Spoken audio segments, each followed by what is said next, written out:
with people, organizations, and events that create community in and around Richmond Hill. A very culturally diverse community with lots of trees and streams and interesting people.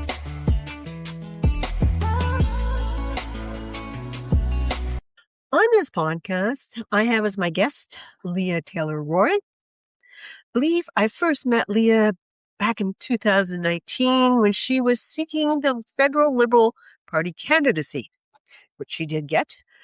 She was not elected till 2021, and then she was not reelected in 2025. So here she is. So welcome, Leah. Thanks, Marge. It's great to be here again and to see you and talk about what's going on. Yeah, well, I'm glad we're having this conversation. I think it's very necessary. But let's sort of look back, reminisce. I believe you loved being in Ottawa, a part of the Liberal caucus. What did you love about it? I did love it, Marge. In fact, I loved a lot about being a representative, a member of Parliament. And I have to start by saying that my number one focus and goal was to represent our community. But to do that, the interaction in the caucus and trying to get things done for the community often happened through caucus. We were in government. We were able to do things then. And I really enjoyed working with people with different perspectives on the same issues. The Liberal Party's a big tent. It really is the biggest tent in Canadian politics. And so there were people who would either have a different position on something or they would approach it differently. And there was a lot of debate, a lot of thought that went into how do we find a way that represents the center and that will be good, be a good way forward for most people. And you can't please all the people all the time, Marge. It was difficult at times, but those conversations in our caucus helped us come out with positions that I think were better for the country as a whole. Well, thank you for describing that. But I'd like you now to describe what your current community engagement is.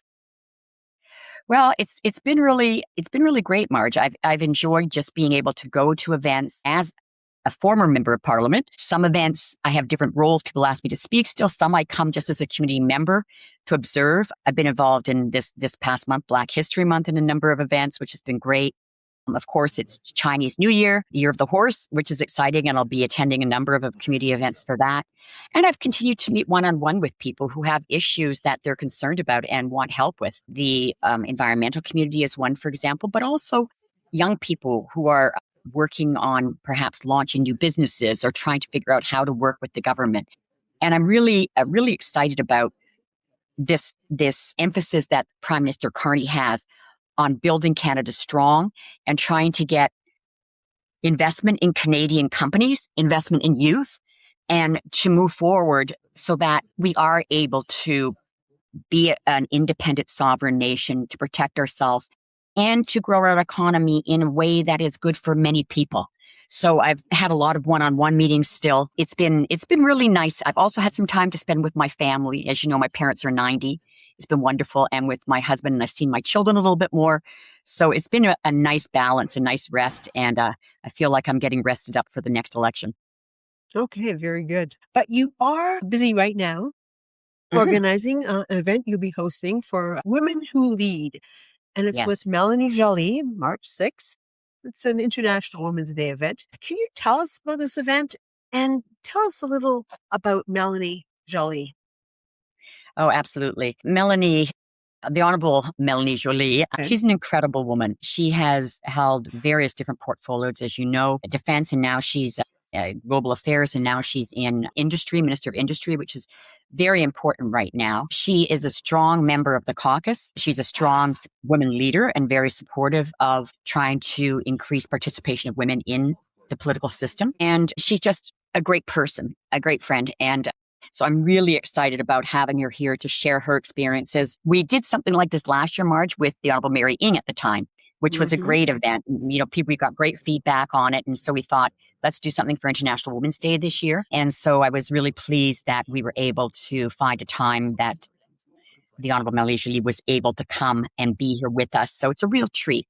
And we're going to have the same format where There will be an informal part, but we'll be having a conversation. I will be on with Melanie, and we'll be having a conversation about women who lead. Of course, I'll be asking her some questions, and she'll be speaking a great deal. And I think it will be really interesting and timely. And as well, I like that, as I said, she's the Minister of Industry now. So we also have that focused on what's happening in terms of building the Canadian economy, and from a women's perspective as well, what women are doing and how we are being more proactive, more involved in many, many ways. It's up at the Aurora Cultural Center, correct? That's correct. It's at the theater at the Aurora Cultural Center, and it's the weekend of International Women's Day, but we're having it Friday evening. So more people can attend and it fit with Melanie's schedule. But I think it'll be a nice event for the evening, and it starts at 7:30. I think you're going to be posting the link for tickets, and there are special rates for youth and seniors as well. So we're hoping to make this as inclusive an evening as possible. Very good. I was able to go to the one with Mary Ing last year. It was so enjoyable, not just the talk, but the conversations were just fantastic. So, I hope people, you have a full house. So, Thank you. and Yes. yes, I will put the link in the show notes. Thank Now, you. let's talk about women's rights growing up. As a young lady, I did not hear about International Women's Day. So you grew up in Newmarket. Yes. Like, was there much talk? Did you hear about it back in the 70s or 80s? I didn't hear about it until I went to university. I'm at University of Toronto. I was the women's commissioner for the university. And so I had a real role in organizing and, trying to ensure that the campus was safe, that the campus was fair, and that women's days like International Women's Day were recognized and that women could come together. So we had a lot of different things. I remember there was going to be a visiting delegation from the University of Riyadh, I think in Saudi Arabia. I'm not sure of the name of the university. It's been a while. But we objected on the basis that women were not going to be able to participate, Marge. And, it was a big deal. But International Women's Day was one of those times where we could celebrate and come together. And I had some great women who I worked with at the University of Toronto, both in the faculty and the student body. And yeah, that was the first time I heard about it. Going back to my Newmarket days, I had a very strong maternal grandmother who certainly modeled being an independent and strong woman. My mother as well is very strong. And I think I was always aware of the fact that in those days in particular, there were biases and there had been limitations on my mother's and my grandmother's generations in particular. And there were still expectations for us as women in high school versus the men. And I was always a little aggravated that that was the case, and it seemed unfair. I was a good student, and being a smart woman was not a popular thing necessarily. And so there was a lot of women, or a lot of girls at that time who weren't willing to put that forward or to show that they were that intelligent. And I think it was a problem. Yeah, no, I had the exact same experiences. And it was not as bad as for our mums or grandmothers, but things were not really equal. But thankfully, things have changed, and we're moving forward. But in your opinion, some respects, Marge, but I'm worried. I'm worried. Yeah. So, what still needs to be done, and particularly in politics? Well, I think women's representation is still below where it should be. I mean, in Canada, we're now up to, it's around 30% where it was when I was in the House of Commons, a little bit less, like a 0.5% less, which is not good. But at 30%, we're at the minimum of what the United Nations feels is necessary to have proper representation. And we're certainly far behind. I think we're 67th or 70th. I haven't looked at the stats lately, Marge, in terms of the different legislative bodies around the world. But we are not high up in terms of our representation of women. And we've only had one female prime minister, as you know, Kim Campbell, and she was not elected by the people. She was appointed, and she never really served in the legislature as prime minister because of the timing and what was going on. And, a few years ago, we had 6 premiers that were female. Now we're down to 2, I think, right? And perhaps in the territories as well. But we have, Danielle Smith, and then we have New Brunswick as well. So I'm trying to remember her name's Judy Holt. I'm trying to remember now, but I should know. But we're down. We've gone in the wrong direction. And quite frankly, the reason we have fewer women, lower percentage of women in the House of Commons this time is because the Conservatives won more seats. The NDP was down, the Conservatives were up, and we were up. Our caucus is actually now 40% women, which I'm really happy about, Marge. We had a lot of women run and that were able to win seats. And the NDP used to have a very good number of women, percentage of women as well, but the Conservatives still do not. They do not prioritize in any way representation of all groups in their nomination processes, in their, party processes, even in the caucus. And so I think it is still difficult for women in many respects to run. Also, not just federally. I mentioned the premiers, but look at municipally. We have an election this fall, municipal election right now. And again, this has changed. York Region is almost all white male, quite frankly. I mean, there's some counselors, obviously, of different races, but all the major cities or towns within the region are run by men. And I have nothing, as I've said to this many times, I have nothing against men. My brother John is mayor of Newmarket. So obviously, I love him. And my father was, so I love male mayors. And I think it's great, but I think we need the balance, Marge. It's not about one or the other. It's about different perspectives working together and having representation for women and for young women to look and see that that's a possibility. It's something that they might want to do. And we bring a different perspective. We do. So I really feel like representation is still a very large issue for us in politics at all levels. Yeah. Well, thank you for reminding us of reality in that respect, and we'll see what happens with municipal elections coming up. Let's talk about our York Region. Many of our neighbors in Richmond Hill, Aurora, and all of York Region have friends, family from places that women do not have anywhere near the freedom, the same rights as we do. I am thinking of Iran. What are your thoughts there? Yes, Iran and Afghanistan as well, which has been really, really huge setbacks in Afghanistan. Iran, the IRGC is not working for the entire people there in any way. And we've seen extremes of them turning on their people and killing people. It's really horrendous at a very large scale. So the whole, the party and the government right now needs to be replaced by something that the Iranian people choose, a democratically elected party, and hopefully one that represents all people equally. But for women, it has been hard in Iran. And I think over the years since the revolution, there have been little ups and downs in terms of how strictly things were enforced and how women were treated. But certainly over the last number of years, we've seen women targeted, beaten, raped, killed, blinded, all sorts of things, and just not given agency in any way, Marge, and it is really about basic human rights. Yeah. It's about basic human rights. And you've probably heard the phrase many times that women's rights are human rights. Yeah. And it's true. And they seem to be often the first rights that are attacked or taken away when you have authoritarian governments, when you have governments that are oppressing their people. Women seem to be or you have areas of conflict. Women often seem to be the ones who are targeted and hurt the most. And you see this in spades in Iran and Afghanistan. And I'm really hoping that the Iranian people will prevail and that they will have a government that will treat women and men and children and everyone, all ethnicities within the country, fairly and equally. Yeah, and it is in Iran, the Islamic regime, but I do want to stress that it's not just about being Islamic. It's well beyond that.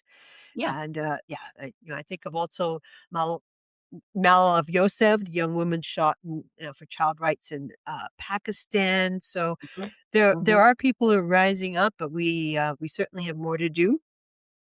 Absolutely. And I agree, Marge. I always say it's not about faith or even religion. It's about extremism.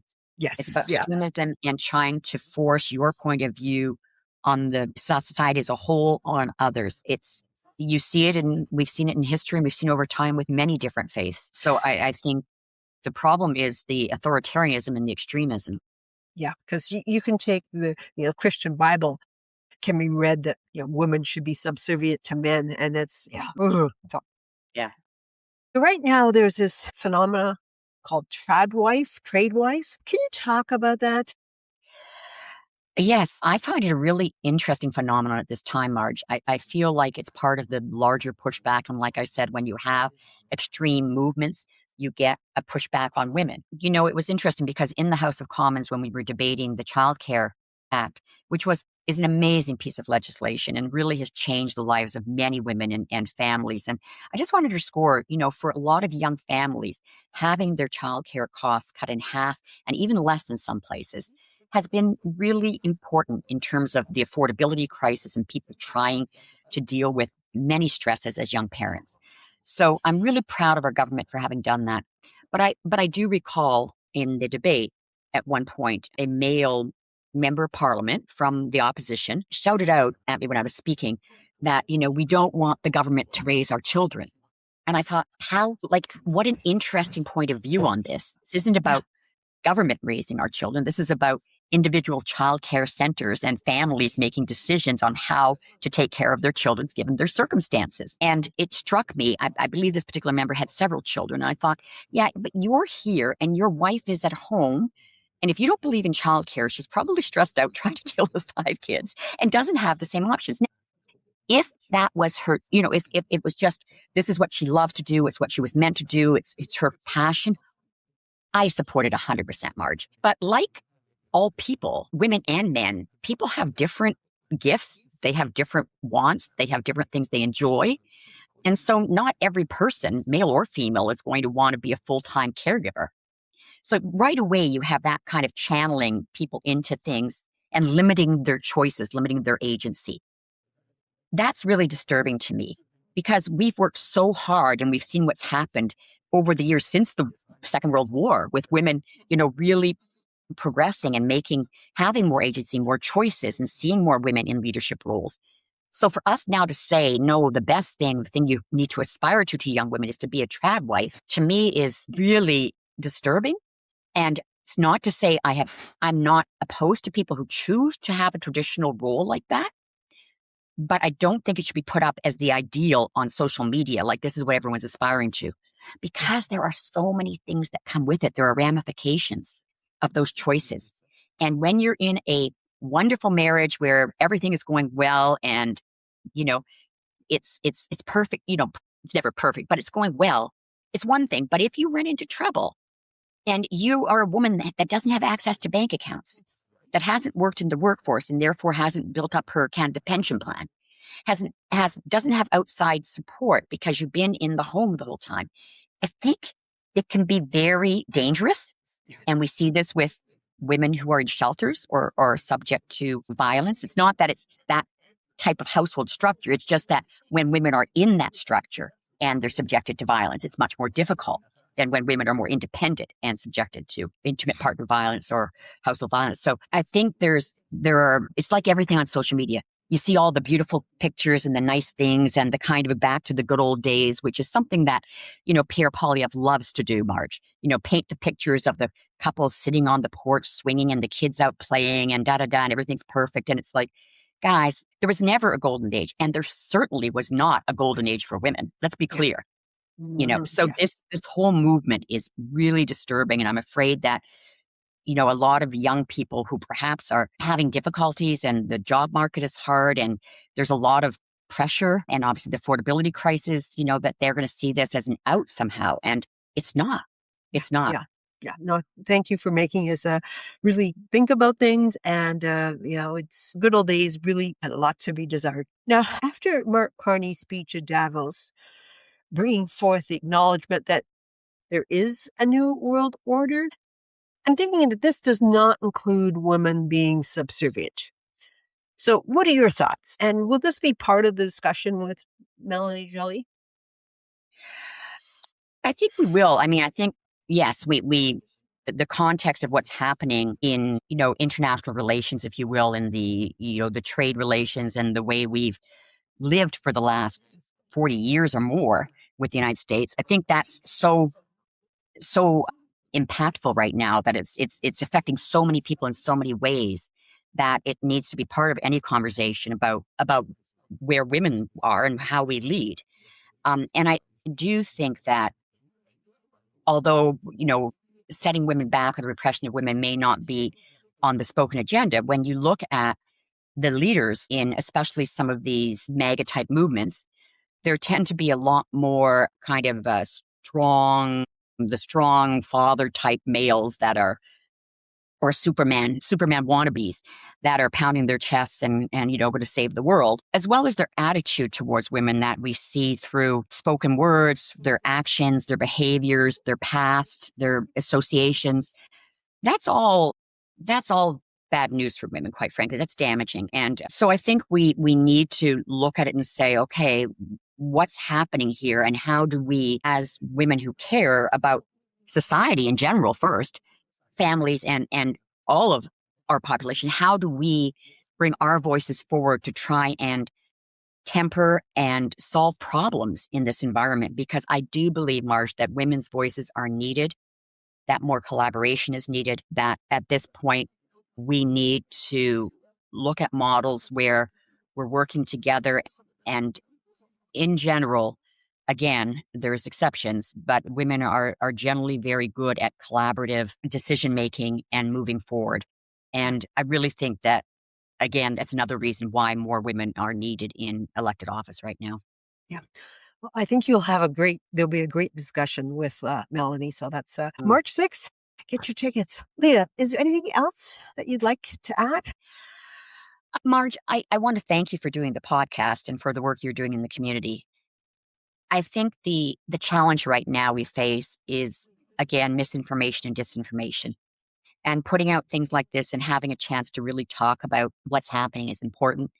There are so many deep fakes right now. You really need to be careful about what you're looking at. And I think, as always, our neighbors, people we know, people we trust, it's important to be listening to them as well.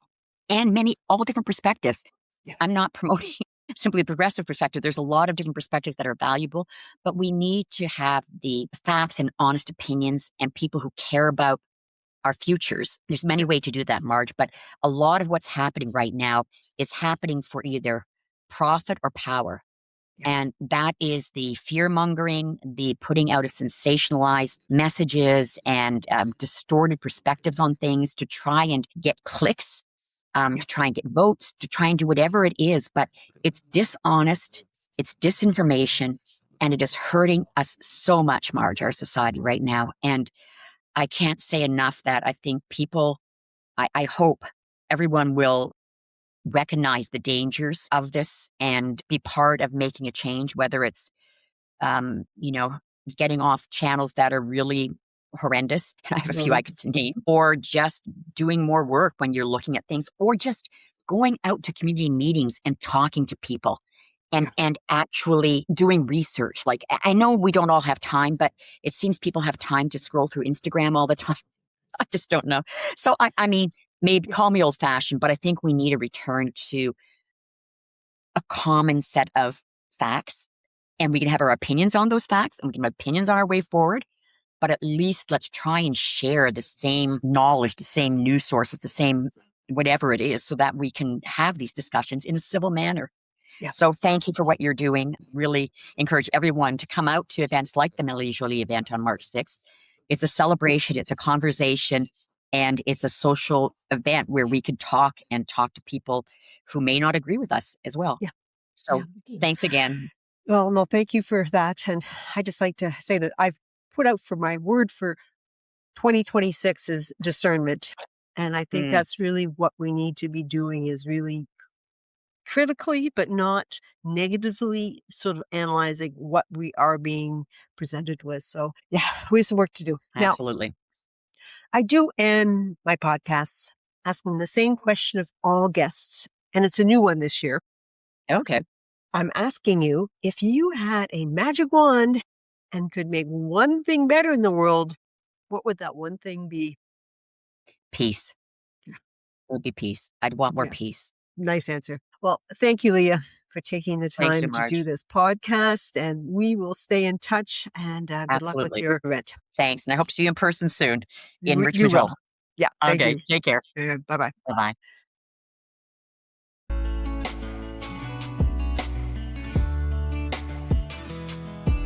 Thank you for listening. I would appreciate you sharing this podcast. Consider emailing me at Marge, M-A-R-J, at margeandre.com. I would welcome suggestions for podcast guests. Let's stay connected.